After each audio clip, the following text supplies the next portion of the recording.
All right, so we're gonna get started on the next part or the next phase of this piece. I've got the dragon molds in the rack I need to work with, but this piece I need to secure. So let's get started.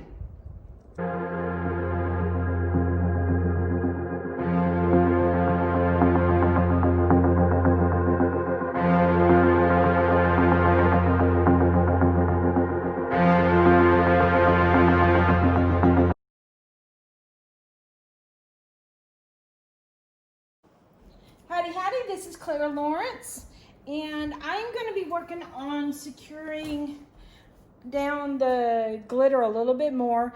I did an initial gluing of the glitter. It allowed me to take the time to do this on Artapalooza, and I used weld bond glue, and it's the glue I use for doing mosaics and such. So it's had a chance to dry. I know there's some loose pieces in here. Wasn't that worried about them because I did some sprinkles later and I knew some of the glue was already drying. So I want to make sure that I sprinkle some resin on here and give kind of a very thin coat if I can. So this part's not super exciting, but it is a necessary step. And I'm literally just drizzling in some resin here and there, and it will bind those little pieces together. So I might even fast forward past this part, but I don't know. We'll have to see. So I've got the molds in the drying rack right now, but it just doesn't mean that anything's happened to them. I'm gonna add some resin to them. They're ready to pour on. So that's next. I'm gonna mix up some black in this. But I like drizzling this over first with a stick, just so that I can get it around all over the place. And tilting this is rather difficult because of all the loose pieces and such. So that's where kind of drizzling comes in handy.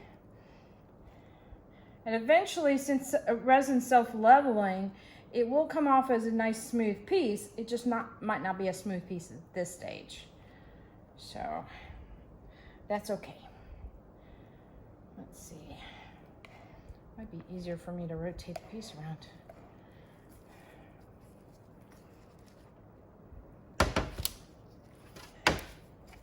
So what I'm hoping to do is do a very thin resin pour on those molds, so that way it doesn't take up, well, okay, I'm not describing this well. I don't want the molds to come out super thick, so that way the resin, to get everything all nice and level, isn't really thick. Hopefully that makes sense. All right, I think I might be close here. I think what I'm gonna do is get a little spatula, a little silicone spatula, and I'm just gonna move some of this around a little bit, and that'll help. See, it's picking up some loose stuff. I'm not that worried about it because I do have sprinkle bits everywhere. It wasn't critical it stay in a particular location. What I'm trying to give is an essence of a background, like he's flying over an area. Probably understand where I'm going with this. Maybe a little bit. Imagine, you're in an airplane, you're looking down in the land, and you see shapes and such. That's kind of what this is here. Let's see. This black area here is basically a black sand, so it's actually going to probably seep into that. Whereas the glitter, it may puddle a little bit more. But I think we're doing pretty good. I'm gonna get around the edges a little bit more, if I can.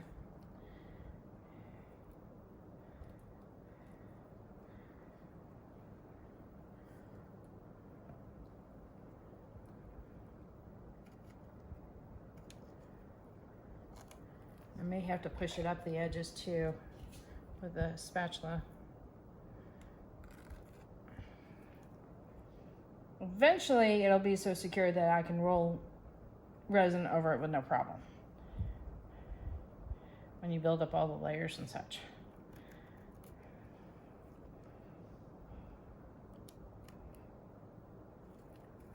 This is probably going to be heavier than most of my pieces end up being. All right.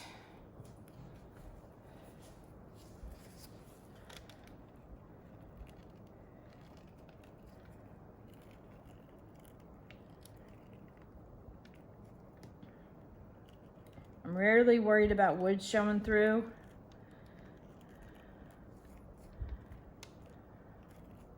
Because you never know what you're going to end up doing with the resin anyway, because it may get covered up with color, it might not.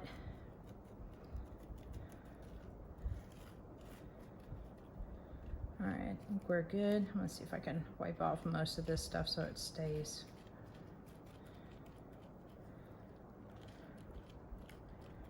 It's like playing with wet sand.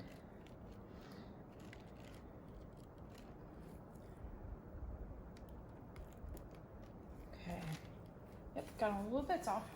All right, I hit this with a heat gun, primarily pop any bubbles.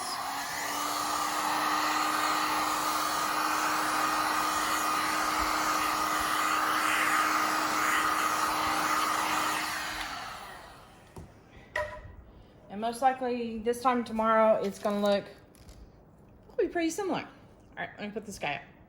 All right, here are my molds.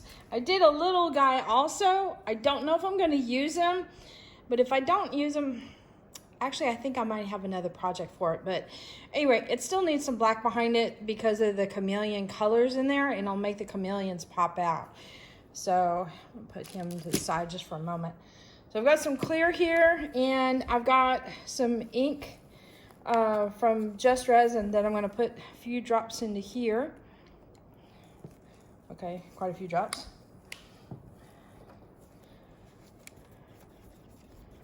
Let's see. I took a wild guess on how much resin I would need, to be honest with you. Mix this up really, really good. Usually I use these guys for leftover resin, but okay, I'll be honest with you, I was kind of excited, so it just turned into a project. Okay. So I've got a lot of little points in here, and I've got a bamboo skewer that's been well used, and I'm gonna be able to guide some of the resin into the points. So let me get you guys into a better position here. Maybe you can see more. Zoom in a little bit. Okay. There we go. Just a little bit more. Okay. Remember, I just want to do a thin coat, just enough to probably cover over the scale details.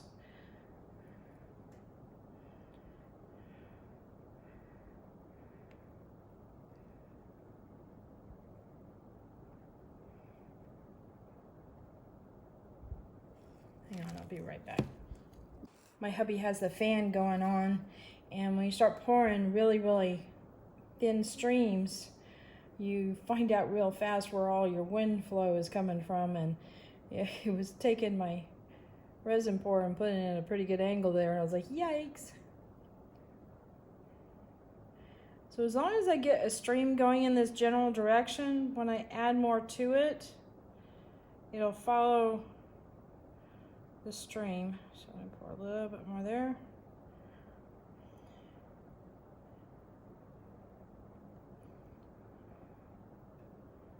Okay, back out. I'm gonna do a little bit of coaxing with some spatulas and things like that to get it to go into all the areas so it doesn't get too thick.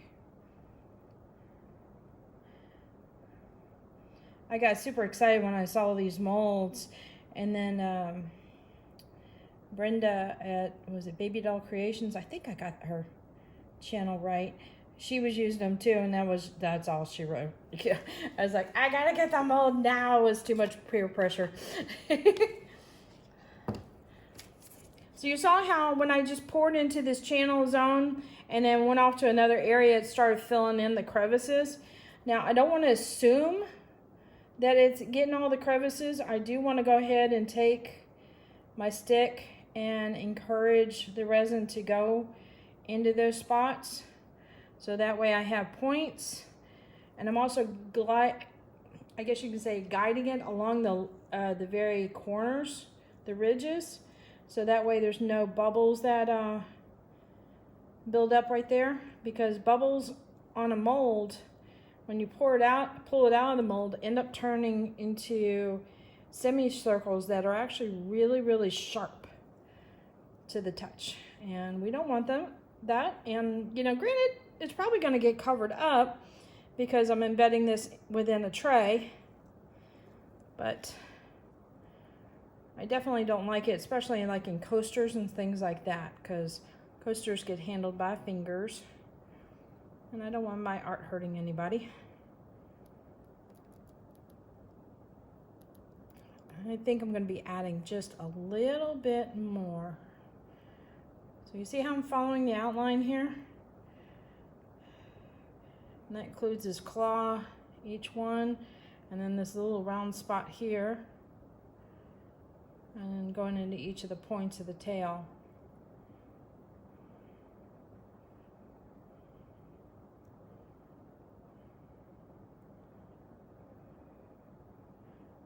Go around that little spot.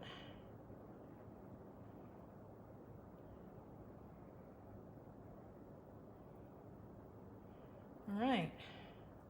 Another interesting fact, remember how I was using copper, just resin copper? Sometimes the metallic powders will start to, any of the extra bits will come to the surface and you'll have some shiny bits of metallic on the surface, and it's actually kind of cool. All right, so let me put a little bit more, just to raise the height a little bit, hopefully not too much. All right. Now, there's a couple different things you can do with bubbles when it comes to molds. One of them is you can spritz it with alcohol. If your mold is big enough, you might be able to hit it with a little bit of heat, but it is like boom, boom, boom, really fast. The more you hit silicone with heat, the more it breaks down the silicone and then it bonds to your resin, and that's not a fun party when you pull your resin out and it has bonded really well. Okay, I think that is all I'm going to do there on that guy. So let me bring you in real quick. I'm gonna zoom in. Oh great, I got resin on my phone. Lovely. You see those little metallic bits that came to the surface? Isn't that interesting? So there'll be more tomorrow when I go to pull this guy out of the mold. And I'm not worried about it being completely level and flat, just as long as everything is covered up. So yeah, this ought to be fun. Later. All right, so this guy came out of the mold. I like him. He's got, remember, a little bit of chameleon on the edges of the scales, a little bit, hints of it like in the body. And you see the purple, bluey kind of look to him. But a lot of copper in there, so a lot of metallic. So yeah, he's looking pretty cool. Now the next bit of work I have to do is in these crevices right in here. And we're gonna darken them up and really make these scales pop. So that'll be the next step. And I've got the little guy here. And he's got a lot more blue and flash to him. And that's okay, because I did that on purpose. And we'll also work on the detail in the dark area too. And that'll be helpful. So this guy is all cured up. And it's still got a lot of texture in there. And that's okay, because I knew I was going to put another coat of resin on there.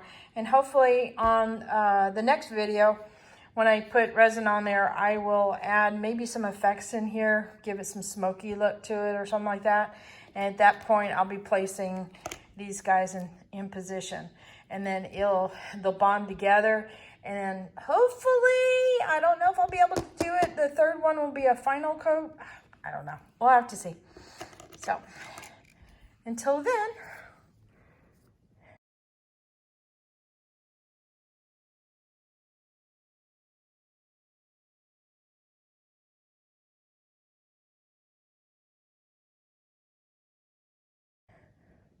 All right, make sure you hit that like button, hit the subscribe button. Definitely hit the bell to get notified next time I put a video up. And check out my Etsy store link because I got a lot of these projects coming up on my Etsy store. And I've just put a bunch of them up there recently. So, a lot to choose from. Later.